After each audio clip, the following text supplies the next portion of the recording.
Inžinier Michalčík narodil sa 11.12.1912 v rodine štátneho horára Jana Michalčíka a manželky Berty, rodenej Roštádovej.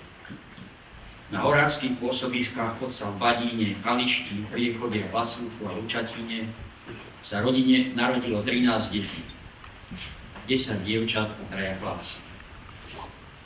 Na rozhraní rokov 1921 a 1922 postihla rodinu tragédia. V priebehu 2 mesiacov zomrela matka, 37-ročná, a 2 dcéry na zápal plúc.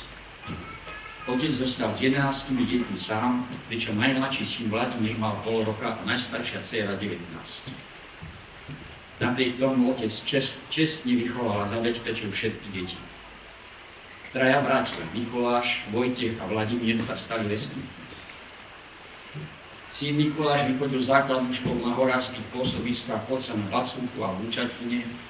V rokoch 1924 až 1929 študoval na reálnom gymnáziu v kláštore pod Znievom a maturoval po prestupe v roku 1930 na reálnom gymnáziu v Banskej Bystrici. Tu bol riaditeľom školy Jan Roubal, profesor, doktor, ktorý významne ovplyvnil jeho vzťah k prírode. V rokoch 1930 až 1935 študoval na Vysokej škole zemielskej v Brne lesníctvo, ktoré ukončil s vyznamenaním 6.7. roku 1935.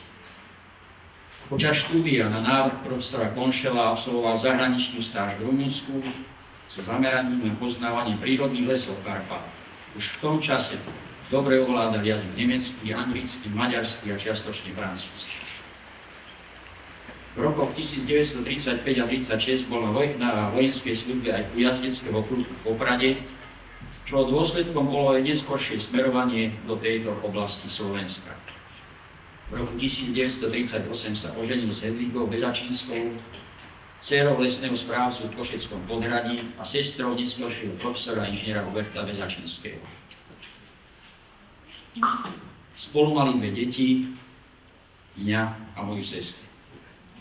Po ukončení štúdia a vojenčiny nastúpil v roku 1936 na štátne lesy v Hornom Litvínove, odkiaľ po vyhlásení protektorátu ako Slovák v roku 1938 odchádza na Slovensko na miesto správcu lesnej správy Liptovská Teplíčka u riaditeľstva štátnych lesov v Liptovskom Hrádku.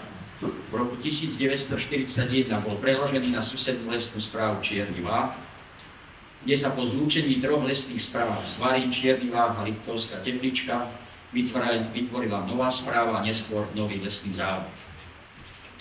Počas pôsobenia na týchto správach presadzoval urychlenú likvidáciu veľkoplošných holín z obdobia vojny a predchádzajúceho hospodárenia. Uprednostňoval pôvodné dreviny a prirodzené zvládnenie so súčasným radikálnym znížením stavov vysokej zvery, ktorá sa na týchto plochách premnožila. V roku 1976 bol dekrétom hlavnej správy lesa v Bratislave preložený za riaditeľa správy štátnych lesov Vysokej Tatry v Tatranskej Lomnici. Počas pôsobenia v Tatrách, okrem aktivít uvedených v sprievodných materiáloch, ktoré sú aj na tejto tabuli, striktne trval na uplatňovaní aktívneho vstupu lesných zamestnancov cieleným zásahom pri rekonštrukcii človekom narušených lesných ekosystémov, jemnými lesníckymi postupmi pre postupné vytváranie prírode blízkeho lesa. Najmä z politických dôvodov ako nestraník bol v roku 1953 preložený na lesný závod Bohunice za hlavného pestovateľa. V roku 1958 bol podnikovým riaditeľom ustanovený do funkcie hlavného pestovateľa na krajskej správe lesov v Nitre. Najmä v tejto funkcii, okrem činnosti v Tatrách na Čiernom Váhu, uplatňoval svoje získané vedomosti z lesníctva. Na lesných závodoch Južného Slovenska spolu s profesormi Šálim a Randuškom začali s postupnými prevodmi a premenami výmlátkových lesov. Na závodoch Hornej Nitry vyžadoval uplatňovanie maloplošnej obnovy lúčin s vyšším využívaním prírodzeného zvládenia. Po zrušení krajskej správy lesov Nitra a jej prechode do Bratislavy odchádza v roku 1959 na polesie Jedrovej Kostrany v lesnom závode do Počianky, kde pôsobil ako vedúci polesiar v roku 1966. Po ťažkej chorobe 10. novembra roku 1966 zomieral vo veku 54 rokov v nemocnici v Žiline. dôstojný pán navedol situáciu mimoriadneho miesta, kde sa momentálne nachádzame. A ja môžem povedať, že nech sa snažím akokoľvek, otváram oči, ale nejako sa mi ten obraz tohto kostolíka z toho 42. roku v januári, kedy ma to prstí, nevracia. Asi preto, že som ešte vtedy veľmi nevnímal. Ale o to viac toho prežívam dnes. Ďakujem. Hladíš a dvíhaš, s láskou moje modlitby príjmaš. Kto si, že ti na mne tak záleží. Kto si ty, že ma máš, nado mnou držíš stráž.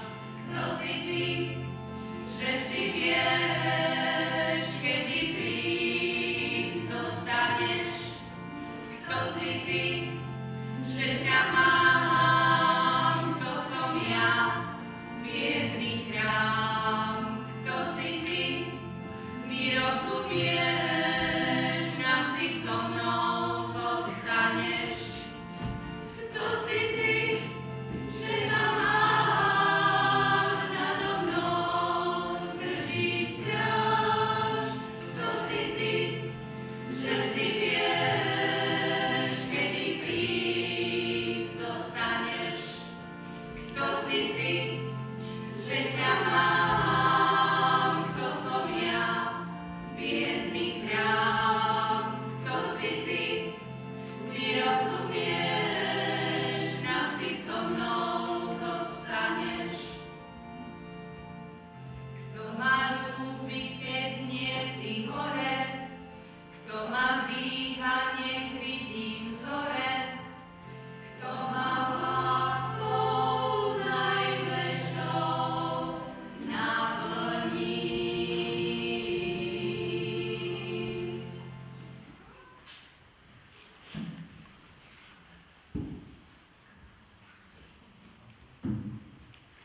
Pozerám, čo sa tu deje a zrazu zbadám tento kostol. No, čo to je? Pozerám to, domu som sa nedostal, lebo som nevedel ako.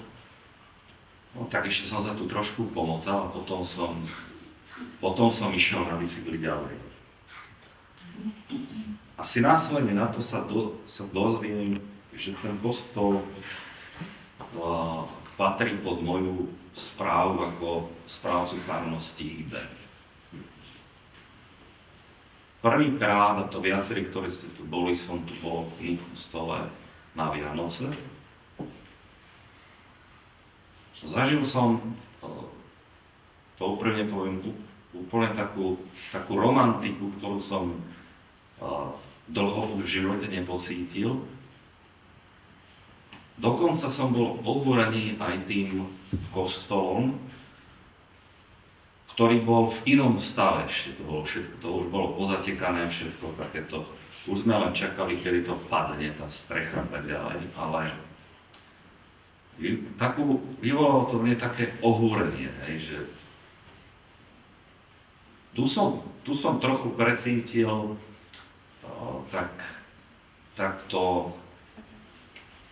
to božské, alebo ten náboženský zážitok, taký hlbší. Dokonca všetko zatečené, obité, zima, ale vo mne to vyvolávalo nejakú takú záležitosť. A potom som tu už bol nespočetný krát, všeličo iné som tu zažil. Takto som to našiel ja. A tá lokomotívka, či železnička, po ktorej ich ťahá tu nahore. Teraz prídu sem, možno uzimení, možno teplo, no tak behnú, ako to chlapi chodili, behli do dajakej krčmy, čo by bola aj krčma, čo im, poďme sa zabaviť. To som ostal ohúrený, že tu na čiernom váhy boli kolby. chlapi tu chodili hrávať kolo. Určite si viem predstaviť tento kostol, že tu dôjdete. A ten kostol nevyzerá tak, ako teraz, ale je to zariadené a celé to vyzerá inak. No ale otvoríte oči, všetko je fuč. Žiadne kolky, žiadna železnica, kostol taký, aký je. Otázka je len, či to naše spomínanie, tá naša nostalgia má byť smútkom, tou smutnou túžbou za domov. Bolo by to dosť kľúčujúce, keby tieto dušičkové dni, pamiatka na všetkých zosnulých, ktorých sme mali, ktorí nie sú medzi nami, je len nejakou nostalgiou, slivosťou a smutnou túžbou. Lebo to, keby to poviem takto, prídeme domov, tak sme tak rozriatraní, že sme schopní ísť rovno ku psychiatrovi, aby nás dal dokopy potom všetky, aby sme to vedeli prežiť.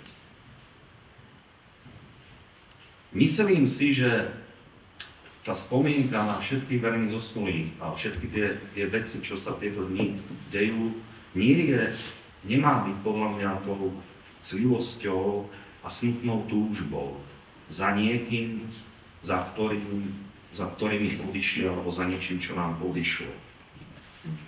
Takže ten kríž, ktorý vidíte, môže byť aj na začiatku smútkom, ale podľa mňa ten hlavný odkaz Kristov je to, že máme milosrdného Otca, máme si odpúšťať, máme si dávať lásku. Veď sme tu z lásky. A podľa preto, ja si myslím, že keď sa deti rodia na svet, keď ich vy plodíte na tento svet, tak neprichádzajú na svet, že si z nich budeme robiť srandu a zabávať, ale je to vyjadrenie lásky. Vyjadrenie veľkého hlbokého lásky. A toto je odkaz, ktorý nám dáva Kristus aj na tom kríži. Toto môže byť pri tých spomienkach nejakou radosťou, že tieto dni dušičkové sa nám zmenia z nostalgie, smutnej túžby na nejakú radosť a schopnosť žiť ďalej svoj život.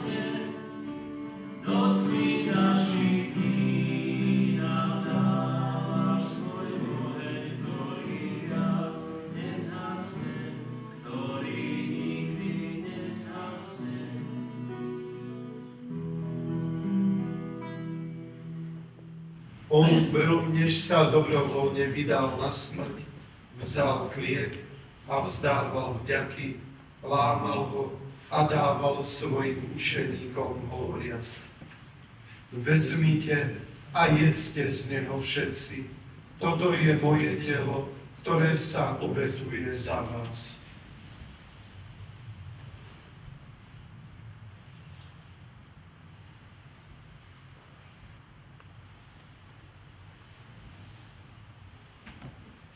Podobne po večeri vzal kalich, znova vzdával vďaky a dal ho svojim učeníkom hovoriac: Vezmite a pite z neho všetci. Toto je kalich mojej krvi, ktorá sa vylieva za vás i za všetkých na odpustenie hriechov. Je to krv novej a večnej zmluvy. Toto robte na moju pamiatku.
Čierny Váh má hlbokú históriu, v podstate od nejakého roku 1860 a dlhé roky bol, vďaka tomu, že bol trošku v dezolátnom stave tá strecha na kostolíku, tak bol takým len odloženým miestom alebo nevedelo sa o tom.